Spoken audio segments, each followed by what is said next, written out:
instant passer la parole à Jean-Gabriel Ganassia pour cette conférence sur les nouvelles technologies au service du lien social. Jean-Gabriel Ganassia, qu'on ne présente plus, éminent spécialiste en intelligence artificielle, professeur d'informatique à l'université Pierre et Marie Curie, chercheur au LIPSIS, le laboratoire d'informatique de Paris 6, président du comité d'éthique du CNRS, mais le plus important sans doute comme fonction, c'est bien sûr qu'il est membre du conseil scientifique de l'Observatoire B2V des mémoires. Voilà, Jean-Gabriel, c'est à vous pour une vingtaine de minutes. On peut l'applaudir.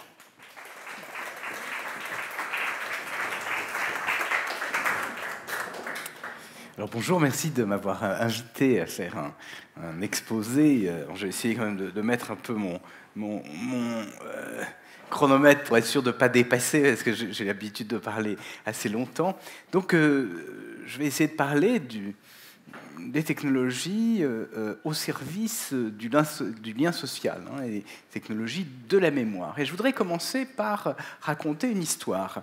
C'est une petite fille qui a 7 ans, qui s'appelle Adèle, et qui demande à son arrière-grand-mère « Grand-mère, qu'est-ce que c'est qu'une récitation ?» Alors la grand-mère se dit « Tiens, c'est Juliette, pourquoi est-ce qu'elle me pose cette question ?» Elle se souvient bien que, ça fait longtemps, elle a appris des récitations, enfin pas beaucoup, c'était à l'école, mais c'était déjà un exercice considéré comme rébarbatif et pour tout dire un peu barbare. Mais enfin, j'ai oublié de dire que nous sommes en 2067. Et donc effectivement, une récitation, c'est un tout petit peu étrange parce que on se souvient de tout. On se souvient de tout parce que en 2067, nous aurons, c'est ce que nous affirment un certain nombre de gens, des disques durs qui seront greffés directement sur notre cerveau. Et il y a un homme qui, cette année, a monté une société dont le projet est effectivement de fabriquer cette connexion entre l'électronique et le biologique. Cet homme s'appelle Elon Musk. Peut-être en avez-vous entendu parler. C'est un homme d'affaires flamboyant qui, d'abord, s'est illustré dans la mise en place avec Peter Thiel de nouveaux moyens de paiement, avec une société qui s'appelle PayPal, dont certainement beaucoup d'entre vous ont entendu parler. Et puis ensuite, épris de modernité et aussi de générosité, il a voulu faire des voitures à l'électricité qui ne polluent pas. Et donc il a monté une société qui s'appelle Tesla. Et c'est des voitures autonomes en plus, c'est incroyable. Puis il ne s'est pas arrêté là. Il a voulu aussi construire des fusées qui iraient sur la planète Mars. Alors, bon, c'est quelque chose de tout à fait extraordinaire, ça. Alors, son idée, bien sûr, c'est que dans un premier temps, donc il a construit une société qui s'appelle Neuralink. Neuralink, c'est le lien entre le cerveau et l'électronique. Et son idée, c'est que dans un premier temps, on va utiliser des technologies qui existent déjà, qui sont des technologies qui permettent d'avoir une incidence entre le cerveau et l'électronique. Alors c'est en particulier ce qu'on appelle les implants cérébraux avec des techniques de stimulation électrique profonde. Ces technologies ont été beaucoup explorées depuis un certain nombre d'années, en particulier en France. Vous avez une équipe à Grenoble de quelqu'un qui s'appelle Louis Halim Benabid, qui utilise ces techniques pour soigner un certain nombre de symptômes de la maladie de Parkinson. Ça veut dire que ce qu'on appelle la stimulation électrique profonde, quand vous mettez des électrodes dans le cerveau à certains endroits, et quand vous envoyez un signal électrique, à ce moment-là, à une certaine fréquence, les symptômes de tremblement qui sont liés à la maladie de Parkinson disparaissent. Ce qui est extrêmement positif. Le problème, bien sûr, c'est quand on arrête la stimulation, ça réapparaît. Mais ça permet à un certain nombre de gens d'avoir une vie quotidienne presque normale avec ce type de dispositif. C'est quelque chose de tout à fait extraordinaire. Il y a eu d'autres techniques qui ont été étudiées par des spécialistes pour essayer de soigner différentes maladies. Ça, c'est le premier étage de la fusée. On a dit Elon Musk, c'est quelqu'un qui rêve d'envoyer des fusées sur Mars. Ça, c'est le premier étage. Et le deuxième étage de la fusée, c'est une fois qu'on maîtrisera bien ces techniques d'implants cérébraux, c'est de greffer directement un disque dur sur notre cerveau. Alors, si on lit les écrits d'Elon Musk, il nous dit oh, ça c'est très simple, c'est juste une question de bande passante et de vitesse de connexion. Donc vous savez ce que c'est la bande passante, c'est une question de fréquence et de rapidité de connexion. Alors je voudrais dire quand même que cette idée de Neuralink, certes, c'est l'idée d'Elon Musk, il a monté son entreprise en mars 2017, il l'a fait savoir à beaucoup de monde, mais elle s'inspire quand même d'autres personnes. Et entre autres, Neuralink, ça s'inspire d'une notion qui s'appelle Neural Lace, le lacet neuronal, qui a été introduite par un auteur de science-fiction, Ian Bank, dont peut-être certains d'entre vous ont entendu parler, parce qu'il a écrit tout un cycle, le cycle de la culture, qui, justement, a pour objectif de connecter les cerveaux avec des dispositifs électroniques. Alors, quel est l'objectif chez Ian Banks, et aussi, bien sûr, nous y reviendrons là-dessus, chez Elon Musk? C'est d'une part d'accroître nos capacités mémorielles, et puis, deuxièmement, d'établir un lien entre tous les individus. Parce que ce lacet neuronal, ou ce lien avec le cerveau, permettrait aussi, bien sûr, d'établir une connexion directe entre notre cerveau et les cerveaux de tous les autres. Donc on voit que là, le lien social serait parfait. Nous reviendrons bien sûr là-dessus à la fin de l'exposé, parce que ce lien social idéal peut s'avérer quelque peu problématique. Mais je voudrais maintenant aller un tout petit peu plus loin, puisque, à titre personnel, je ne suis pas simplement membre du conseil scientifique de l'Observatoire Bédové des mémoires. En tant que membre du conseil scientifique de l'Observatoire Bédové des mémoires, je suis un scientifique. Et je crois que ce qu'il est important de dire en tant que scientifique, c'est que dans ce projet d'Elon Musk, il y a plus de fiction que de science. Alors nous avons dit, il y a un peu de science. La science, c'est le premier étage de la fusée. C'est parce qu'effectivement, il existe dès à présent des techniques qui, pour certaines, sont assez éprouvées, comme la technique de Louis Alim Benabid. Je précise quand même que lorsque j'ai croisé des journalistes qui m'ont demandé de commenter cette année le projet d'Elon Musk, je leur expliquais que les implants cérébraux avaient été beaucoup développés en France. Personne ne savait que c'était une technologie qui, au départ, trouvait son origine plutôt en France. Mais donc, je ferme cette parenthèse. Donc, ces technologies marchent bien. Il y a eu d'autres tentatives qui ont été faites depuis un certain nombre d'années pour utiliser ces technologies. Alors d'abord, il y a tout ce qui est interface cerveau-ordinateur, où avec des électrodes, on enregistre le signal électrique qui est corrélé avec l'activité cérébrale, et ensuite, avec des techniques d'intelligence artificielle, on essaye d'établir des corrélations entre une volonté et ce signal. Par exemple, vous avez envie de pousser le curseur sur la droite, et à ce moment, on détecte, chaque fois que vous avez envie de pousser le curseur sur la droite, une certaine activité électrique. Alors, ça peut être bien, parce que quand on pousse un curseur, aujourd'hui, on fait à peu près tout. On peut pousser un curseur, cliquer, et tout est possible. Alors, il y a eu pas mal de travaux depuis quelques années là-dessus. Mais ça, ce sont des techniques non invasives. Maintenant, je vais parler donc, de la stimulation électrique. Donc, comme avec les électrodes que plante Louis Salim Benabid dans le cerveau, ce sont des techniques invasives. Donc, on rentre directement dans le cerveau. Alors, il y a eu des essais qui ont été faits pour soigner un certain nombre de dépressions. Et on obtient quelques résultats. Il y a eu des études pour soigner des troubles obsessionnels compulsifs. Alors, bon, on obtient des résultats. Alors, c'est des résultats qui sont un peu étranges. Pour l'instant, c'est assez empirique. Quelqu'un qui était un spécialiste me disait qu'il y avait une personne comme ça qui subissait, enfin, qui avait des TOC, ces troubles obsessionnels compulsifs, et qui était assez déprimé. Et donc, on lui a envoyé ces impulsions, et à ce moment-là, les TOC disparaissaient.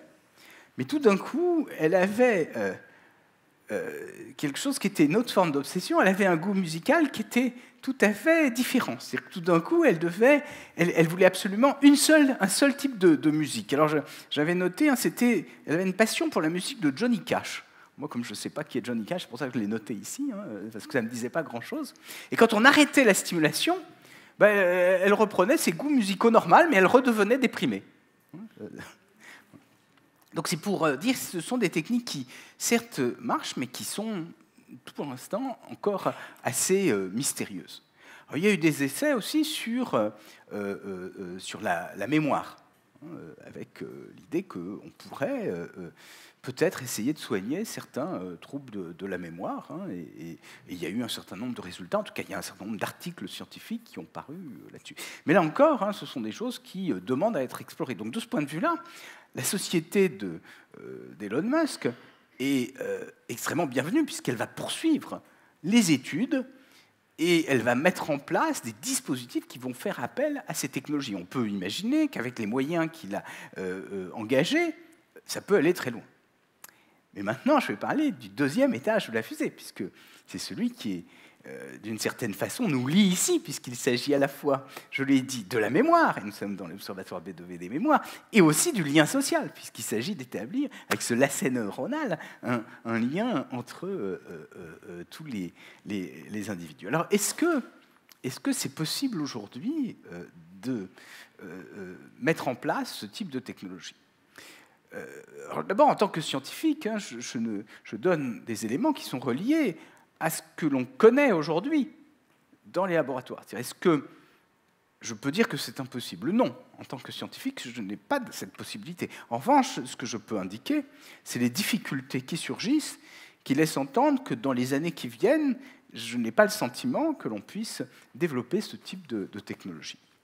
Alors, il me semble qu'il y a 3 points qui sont importants, mais Francis, qui est là, saurait certainement ça beaucoup mieux que moi, qui font que, à mon sens, il est très difficile de développer ces extensions électroniques de nos mémoires.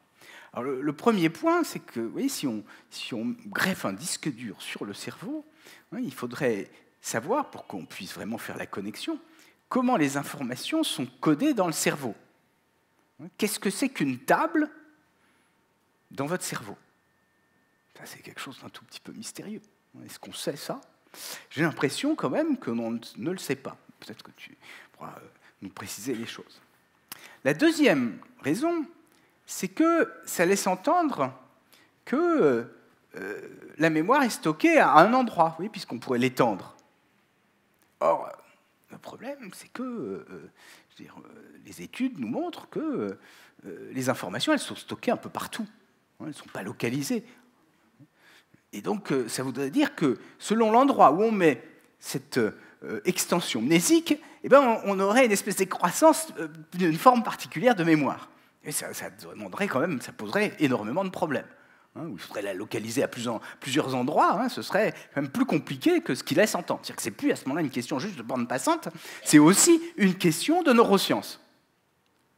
Et puis, la troisième raison, qui est un peu liée à la seconde, c'est que la mémoire, en réalité, ce n'est pas une chose, il y a plein de mémoires différentes.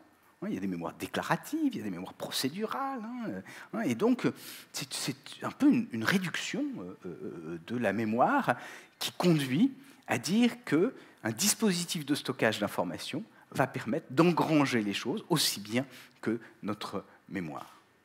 Donc tout ça laisse entendre qu'effectivement, d'un point de vue scientifique, ces perspectives qui sont celles d'Elon Musk ne sont pas tout à fait satisfaisantes. Alors, est-ce que ça veut dire pour autant que les technologies actuelles ne permettent pas d'aider à notre mémoire, en particulier lorsqu'elle est défaillante? Alors, je pense toujours à un texte que j'aime beaucoup, c'est un texte de Descartes, dans les règles pour la direction de l'esprit, où il dit qu'il développe sa méthode parce qu'il dit peut-être qu'un jour, je deviendrai, parce qu'avec l'âge, ma mémoire ne sera plus aussi fiable. Et donc c'est pour ça qu'il a besoin d'une méthode pour l'aider. Et de même, il dit peut-être qu'une méthode, ça me permet d'aller plus loin. Alors, il existe depuis longtemps des techniques qui permettent d'aider notre mémoire. Ce sont tout ce qu'on appelle les supports externes de mémoire. Et le plus connu, le plus classique, c'est le livre et l'écrit. Ce sont des technologies relativement anciennes. Alors la question, est-ce que les technologies plus récentes, les technologies de l'information, peuvent aider les gens, soit qui souffrent de déficience mnésique, soit au contraire, permettre à des gens d'aller plus loin dans leur intelligence, d'avoir des capacités plus grandes. Une petite parenthèse quand même. La motivation initiale d'Elon Musk est tout à fait étonnante. Vous savez ce qu'il dit? La raison pour laquelle il veut développer le Neuralink, parce qu'il dit, attention, l'intelligence artificielle est dangereuse. Mais alors c'est un peu étrange, parce que ces gens qui développent l'intelligence artificielle nous disent qu'elle est dangereuse. Donc il nous dit qu'elle est dangereuse, l'humanité court un risque existentiel, parce qu'il va être dépassé par la machine. Et pour qu'il ne le soit pas, il faut lui donner des capacités supplémentaires, lui donner une mémoire plus grande. Alors c'est une petite parenthèse, c'est un peu paradoxal, mais bon. Donc on va revenir là-dessus. Est-ce que les technologies permettent de nous aider? On a parlé du livre tout à l'heure. Je crois que le livre est en train de faire des progrès. Et ne serait-ce qu'aujourd'hui, un livre électronique, une liseuse, permet à des personnes âgées dont la vue commence à baisser, malheureusement j'en ai dans mon entourage, et ça leur permet de lire beaucoup plus longtemps, parce qu'on peut grossir les caractères. Ça a l'air idiot, mais c'est déjà quelque chose de tout à fait positif. Deuxième chose, on peut imaginer des livres sonores. Alors, vous allez me dire, on n'a pas besoin de technologie. Enfin, si, il faut au moins un magnétophone, etc. Mais bien sûr, c'est assez long, parce qu'il faut un comédien pour le dire. Et il se trouve qu'aujourd'hui, il y a des gens qui, avec des technologies d'intelligence artificielle, arrivent à faire de la synthèse vocale qui est crédible et qui permettent de retranscrire un livre, enfin d'oraliser un livre. Et ce matin, j'étais au Salon du livre numérique, et là, il y avait une petite entreprise qui, justement, présentait ce type de choses. Donc on voit qu'il y a des prothèses, bien sûr, qui peuvent aider en cas de déficience de la mémoire. Mais ce n'est pas tout. Il y a d'autres technologies. Par exemple, vous savez que les gens qui sont atteints d'Alzheimer, il faut, dans la mesure du possible, les laisser le plus indépendants, le plus longtemps possible, leur permettre de vivre dans leur environnement. Parce que dès que vous médicalisez trop la maladie, vous provoquez une précipitation. Et on a aujourd'hui des techniques, en particulier avec des bracelets. Alors vous allez me dire, bon, c'est pas formidable, c'est un peu le bracelet du prisonnier, une espèce de laisse électronique, mais qui permet, s'il est bien utilisé, de suivre la personne et, s'il y a un problème, de la récupérer. Alors bien sûr, ça pose des questions éthiques qu'il faudra résoudre. Il ne faudrait pas que ça se transforme en une surveillance totale. Mais en même temps, bien sûr, si il y a derrière ces dispositifs une équipe qui est bienveillante, à ce moment-là, on peut, par une étude des mouvements, se dire que si la personne a l'air perdue, à ce moment-là, qu'on puisse aller la récupérer. J'en profite pour dire que les technologies, on a parlé de lien social, les technologies ne sont pas autonomes, contrairement à ce qu'un certain nombre de gens veulent nous faire croire. C'est ce qu'on appelle aujourd'hui des systèmes sociotechniques, c'est-à-dire que le dispositif doit être conçu en regard d'une organisation où il va prendre sens. Et donc, si vous mettez ce bracelet en connexion avec des équipes d'aidants, à ce moment-là, ça peut être très positif. Si vous le mettez, puis il n'y a personne derrière, ou si vous le mettez juste avec des personnes qui seront contraignantes, auront une visée policière, ça peut être extrêmement négatif. Donc voilà un exemple de technologie. Il y a d'autres exemples, par exemple pour les patients atteints d'Alzheimer, il y a des montres avec des espèces de panneaux qui donnent l'heure de la journée, mais alors, pas sous forme d'heure, mais qui donne une ambiance avec des icônes qui montrent où en est le soleil, et puis qui permet de localiser. Parce que alors, des études empiriques ont montré que ça permettait de réorienter des personnes atteintes d'Alzheimer avec donc, des choses relativement simples.